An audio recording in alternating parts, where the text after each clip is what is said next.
atas segala limpahan nikmat dan karunia-Nya kepada kita semua hingga saat ini.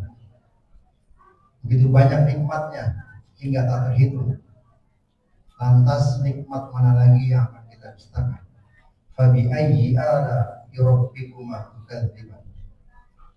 Salam salam semoga selalu tercurah dan sepantasnya kita curahkan kepada baginda Nabi Muhammad SAW beserta keluarganya, para sahabat dan pengikutnya hingga akhir zaman. Semoga kita termasuk dalam golongan umat baginda Nabi Muhammad SAW yang berhak mendapatkan syafaat beliau di yaumil akhir. Amin ya rabbal alamin. Jamaah sholat Jumat rahimakumullah. Dari Jumat ke Jumat, khotib berwasiat pun Jumat kali ini khotib berwasiat kepada diri khotib pribadi dan jamaah sekalian. Marilah sama-sama kita tingkatkan iman dan takwa kita kepada Allah Subhanahu wa taala. Karena sesungguhnya takwa adalah bekal terbaik buat kita menghadap Allah Subhanahu wa taala. Wa tazawwadu fa inna khairaz zadi taqwa.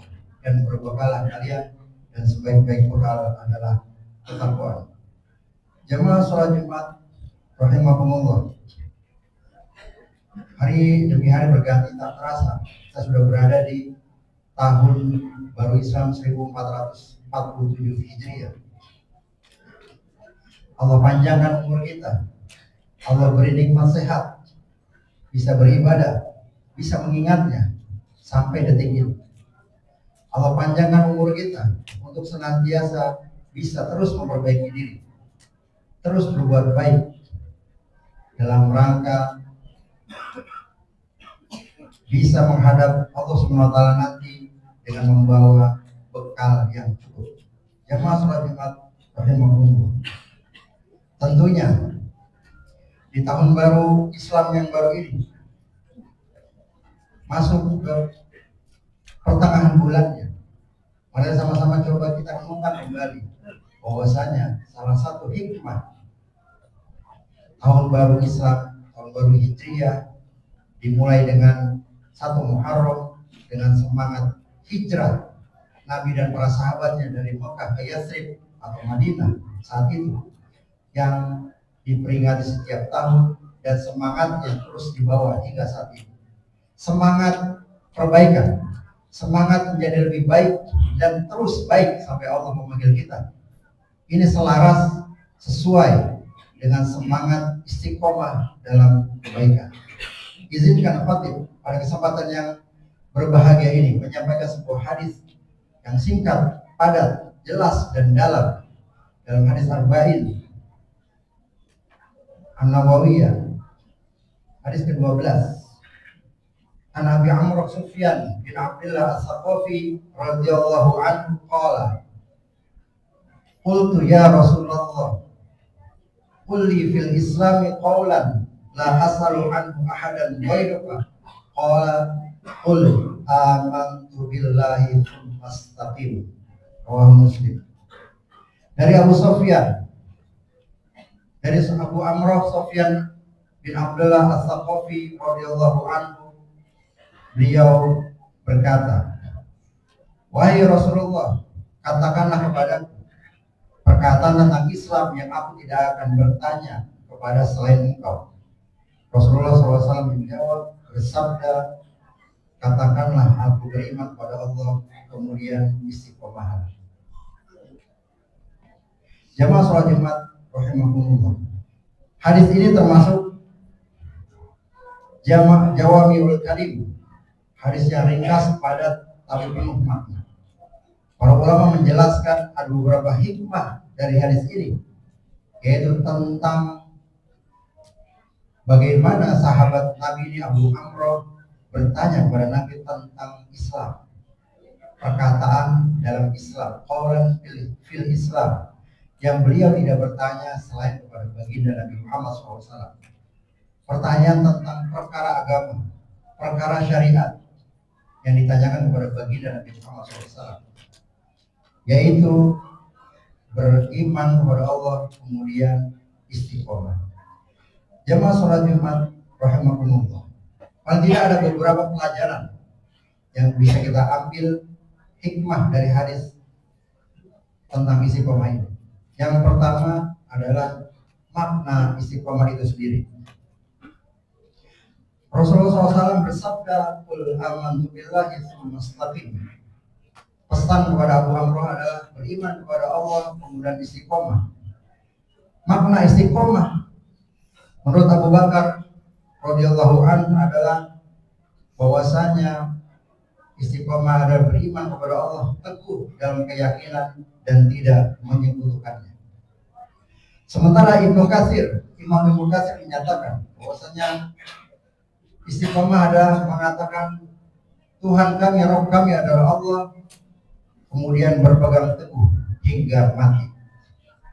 Buya Hamka dalam tafsirnya menyatakan bahwa istiqomah adalah tegak lurus, yaitu teguh pendirian, tidak menyeleweng ke kanan maupun ke kiri ataupun ke belakang. Ibnu Rajab menjelaskan arti istiqomah bahwasanya menempuh jalan yang lurus, agama yang benar dan tidak berpaling ke kanan maupun ke kiri. Jamaah sholat Jumat rahimakumullah. Istiqomah dalam hal ini juga menetapi iman. Ini juga selaras dengan hadis Nabi yang lain pun termaktub dalam hadis Arba'in nomor 2. Antum minu billahi wa malaikatihi wa kutubihi wa rusulihi wal yaumil akhir wa tu'minu bil qadri wa khairihi wa syarri.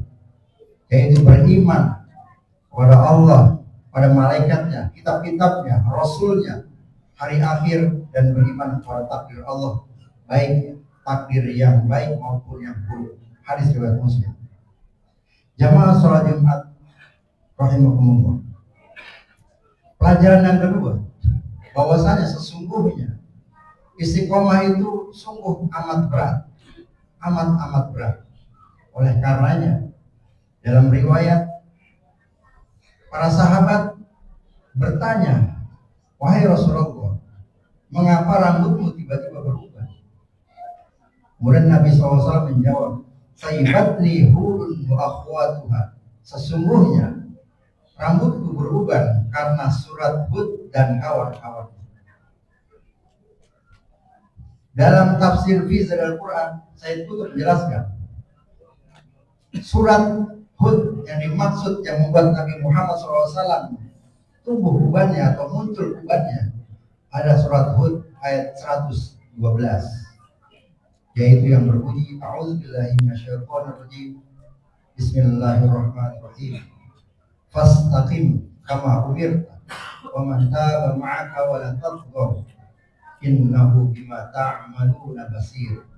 Maka istiqomahlah kamu, wahai Muhammad, pada jalan yang benar sebagaimana diperintahkan kepadamu, dan juga orang-orang yang bertaubat, dan janganlah kamu melampaui batas. Sesungguhnya Allah, Dia Maha melihat apa yang kamu kerjakan. Surat Hud ayat 112.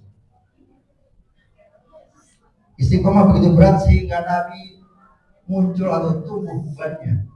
Dalam riwayat yang lain sampai disebutkan, "Fastaqimu wa lam tuhsu." Istiqomahlah kalian dan sesungguhnya hampir-hampir kalian tidak mampu.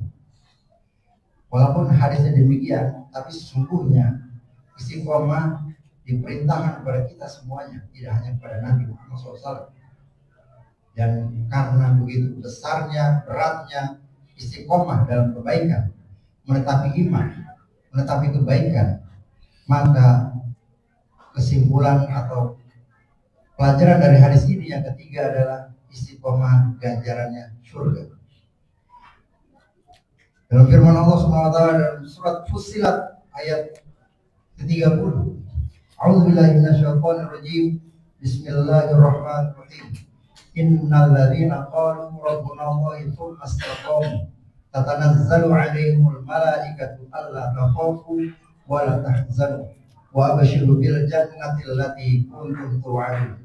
Sesungguhnya orang-orang yang mengatakan Tuhan kami, Rabb kami adalah Allah, kemudian mereka meneguhkan pendirian mereka, kemudian mereka istiqomah, maka malaikat akan turun kepada mereka dan mengatakan, "Allah takhafu," janganlah kamu takut, "wala tahzanu," dan janganlah merasa sedih, dan bergembiralah atas jannah yang telah dijanjikan Allah kepada.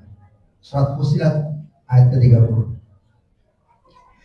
Ibnu Katsir menafsirkan ayat ini bahwasanya keutamaan dari ayat ini untuk orang-orang yang istiqomah adalah bahwasanya orang-orang muslim, orang-orang yang beriman, yang istiqomah dan teguh dalam pendiriannya, maka nanti saat sakaratul maut Allah akan meneguhkan keimanannya, mati dalam husnul khotimah. Sementara dalam pendapat atau riwayat yang lain menyatakan bahwasanya ganjaran bagi orang-orang yang istiqomah, beriman kemudian beristiqomah, yaitu mendapatkan ketenangan, mendapatkan keberanian dan optimisme. Karena tadi dimulai innal ladzina qalu rabbunallahi tsumma istaqamu tatanazzalu alaihimul malaikatu alla takhafu, jangan takut wala tahzan, jangan bersedih. Yang pertama, mendapat ganjaran keberanian. Bagaimana orang-orang yang istiqomah menjadi pribadi yang berani, tidak takut. Wala tahzanu, tidak sedih, yaitu orang-orang yang optimis dengan masa depan, tidak takut, tidak punya penyakit mental dan sebagainya. Bagaimana kita dapati orang-orang yang istiqomah dari generasi sahabat